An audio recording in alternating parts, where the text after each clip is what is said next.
All right, what's up, everybody? It's coming to the end of the year, and there's a lot of changes in people's lives. People are moving, people are changing careers, and as I came up upon this conversation with a coworker of mine, the person said, "Oh, I can't wait to leave this place, and I'm gonna poop on everybody when I come back." I'm like, "Whoa, you want to poop on everybody? Oh my goodness!" See, I always thought that you always want to make everywhere you go better. You want to be a blessing to everyone and every place and every environment that you go and you enter, and that you leave it better. You want to leave the place with a smile, leave them smiling, right? And so as we started discussing this, well, that was pretty much the end of the conversation. And I just thought, like, how can you leave people with a smile? And I said, like, why don't you do it now? Why wait? Why don't you do it now? Oh, well, because I need the money and da-da-da-da. It sounds like you hate your job, right? And you should always want to be in a place where you love your job. And if you don't love your job, at least find, in the meantime, how to make it meaningful for yourself. Why are you there? You have control of your life, and take control of it and go in the direction that you want to go in. You don't have to be there. You're not stuck there. You live in America. You live in a Western culture, society, civilization. We live in the land of opportunity, capitalistic society, and you can make a name for yourself. You can create your own opportunities. And so you don't have to be there. You don't have to stay there. You can do anything else if you're willing to change and adapt accordingly, okay? So you're not stuck there. You're not stuck anywhere. So you shouldn't have this poor attitude. But if you're going to be there for a while, make it meaningful. And it might be the best option for you. And there's no excuses. I can't find a job anywhere else, blah, blah, blah, blah. You can do it. It's not easy, but it's just quite simple. You go out there, you do it, and you make it happen. And there'll be some things to change and rearrange, but you can do it. But obviously they don't want to do that because they don't want to lose their job. So they're making it valuable for a reason. And obviously it's money, right? We need money to keep our lives going. We need that currency. And so if you're going to be there, you want to make your time fun and useful and valuable, and make it the best, because YOLO, you only live once, and you want every moment, every time, every day valuable and a contribution. You want to be able to look back on your life and know that every day counted, that you made the best of it, you made the most of it. And you should want to have a good reputation with yourself, knowing that you're a winner and that you go from day to day, winning. So it's also good karma too. You don't want to look back and just say, poop on that place, and they can go to where, and I'm gonna go off because there's greener pastures. There's never greener pastures. If you have that type of attitude and that type of philosophy, then that negativity that you have towards something is gonna follow you. And the grass is rarely greener, usually, because you're gonna take that personality where, if you can't be a blessing to something, then rarely is anything ever gonna be a blessing to you and for you. So there are some places that are just rotten, miserable places, and but even at that, you can be strong, and it is like grunt work, but you can be strong and still have a positive mental attitude, because having a positive mental attitude is what's going to get you through that situation. And you should always want to be able to get through any situation, be able to thank it, and thank you for the experience, thank you for the lesson that you taught me, and you made me into a better person because you challenged me to grow. And that's the ultimate thing right here. Is ultimate growth is that you can go through this dark, difficult time, and you can come out of it, right? There's a new day. There's new life for you on the other side. The grass can be greener on the other side. It's greener where you water it. And if I'm watering wherever you're at, you want to plant positive seeds in your mind that this is a good place. And eventually you will find yourself in that good place. And you can start by repeating to yourself, I love my job, I love my work. Slowly but surely you'll be working on your environment, and you'll find different ways and different reasons why it's cause for celebration, and you can enjoy your job, you can enjoy your work, you can enjoy making the money there. And even if it's not the ultimate dream job, it's still useful, and it's still productive, and it's still constructive towards moving you towards your goals. And some people have dreams. A lot of people have these 9-to-5s. They're not happy in them, or they're minimum wage jobs, and they have these dreams. They want to be a doctor. They want to be an entertainer. And you got to start from somewhere, and you got to start right where you are. And you're in the right place at the right time, because some of the things that you're learning here right now, the character building that's being developed, is going to help you to get to where you want to go. And you can't get there. You can't leave where you're at until you can love it. And that's how you graduate out of it. So you appreciate where you're at and why you're there, and you learn the valuable lesson from it. Because you'll just leave and you just have to repeat the lesson. It's the same thing, that's a universal thing that people experience with relationships. You go into a relationship, you want to get rid of the person, but the problem is you didn't get rid of you. And you're going to take those same problems with you, those beliefs, those habits, into your next relationship, and it's going to cause the same conflict in a new and different way, but it'll still be the same outcome, which is broken relationship or dysfunctional. It's rare that you don't have to experience growth and then you find the perfect relationship or the perfect job. It's always going to require you to become the best you can be, so that when you're prepared for the best job can meet you there, right? Because luck is what happens when preparation meets opportunity, and if you're not prepared for it, it's never going to come. The teacher will appear when the student is ready.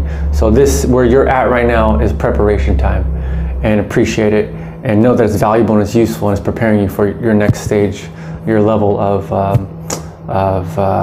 advancement and involvement. So and I ask, what are you working for, right? What are you working for?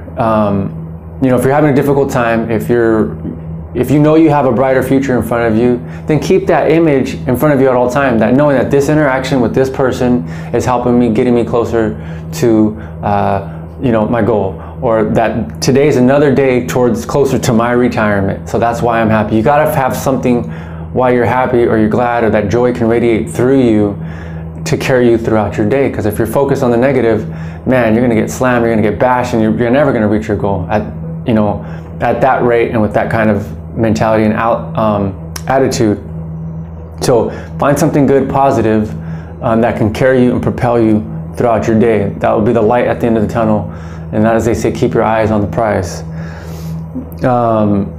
Whether if you're working for your kids, for your children, if you're working even to put food on the table, or that this food's going to give you money to eat for your dinner or your meal tonight, then that's something to look forward to, and you can have gratitude and appreciation. When you're experiencing those things, you're going to have more. It puts you in a mindset to be grateful for things, and you'll find more to be grateful for. And when you're grateful for things, you take care of them. And the more that you show God that you're grateful, and then you take care of things, He can bless you with more. He can give you more responsibility and more things to practice stewardship over stuff. And so those are some of the things that I wanted to comment on. Also, you want to build connections with your coworkers or with the management, and that way, you're a good referral. They remember you, they know you, and if you want to apply to your next job or your next work, they can say, "Oh, was Xavier a good worker, or is he a good person? Has a good personality, great work ethic, whatnot? And did he show up on time?" And yeah, absolutely, he was wonderful. He's a pleasure to be around, and you guys will be happy to have him. You'll be lucky to have him. And then that way your next employer will employ you and be like, yeah, we got a great catch. So it'll be definitely great for your interview process and getting hired for your next job, your next place of employment. It's also good karma. If basically that's self-evident there. But if you're knowing that you can go from place to place and be a blessing to it, that's what should be your ideal, that you're not thinking about pooping on someone, you're thinking about how to be a blessing to them. And giving someone a hard time is not a blessing. If you're helping someone to construct their character, sometimes people need to be tested to grow. Yes, that's one thing, but you have to know where you're coming from when you give someone those kind of tests. So also all places need improvement. So yeah, wherever you're at, it's not perfect. Nowhere's perfect except heaven. So nobody's perfect. So as they say, be the change you want to see in the world. The reason why your workplace is not perfect is partly because you're the solution to the problem. Oh, I don't like that church. It needs this or that. Well, you're the solution to it. I don't like the government. It's because you're the solution to it. Okay, and so we need you to make this place a better place. Everyone complains about managers, but nobody wants to be a manager. Okay, well, it's not going to get better or the way it should be unless you take responsibility for the environment. And so we need you to show up. So stop being a complainer, no excuses, and make the world a better place. Make your work environment a better place by you taking on that role, taking on that challenge and the responsibility, and see how the wonders of the world can open up to you and the opportunities.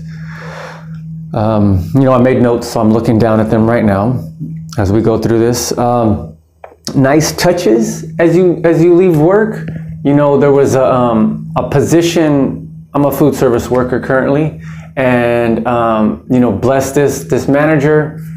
I wish him nothing but success. He did nothing wrong, but I saw something. I saw an opportunity that could have been changed.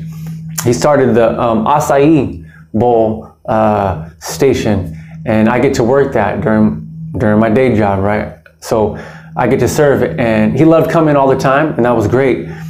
And then he moved on to another workplace, or he had to change jobs, and so it would have been nice if he came to my station one last time, and I got to serve him a bowl of acai. But he didn't do that, and bless his heart, he don't know any better. But I thought that's a cool thing to do. You know, I had someone who visited where I was at work, and the person normally doesn't eat pizza, but the person bought a pizza in a good gesture. And I'm not saying don't do things you don't do, but those are nice touches to bless people with love as you leave, and they can always have a fond, lasting memory of you, especially of the last experience with you. They're not necessary, but they're great, nice touches.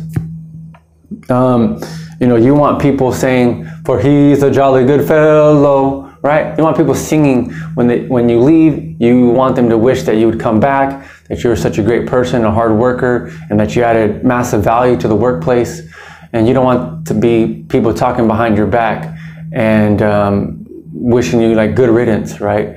This is not the kind of life that you want, or the lifestyle that you want. If you want to be living a life of fulfillment at the highest levels and having a great life, then be sure that you're someone that people talk good about you behind your back, and of course to your front.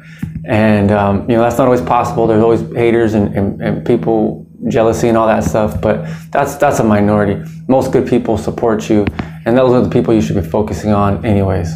So you know, leave a good, you know, track record behind you, and your life will be all the more better for it. And at the end of the day, this is about you. So and during the and I kind of mentioned this earlier, but you know, when you're if your mind is down below and you're working every day, it's harder to keep your eyes on your goals or your vision on your goals. And if you're not doing that, it's going to be harder for you to propel towards them. So make sure you know what your goals are, your vision is for the day, and that way you can look beyond the day and past it and be above it, so that even that you have the strength, because your vision is so big, it can help you get through the day. And that way, once you create a great vision for yourself, you can find the meaning in the day, and there's light on it, and you can actually enjoy, not just hoping for the future, but enjoying the present. So I hope you find this information, this video wonderful and awesome and useful into your day. I hope you enjoy your workplace today and your future workplace tomorrow, whether it be you're employed for someone or you're employed for yourself. These are good tips. So God bless you, and love with freedom. Thank you very much.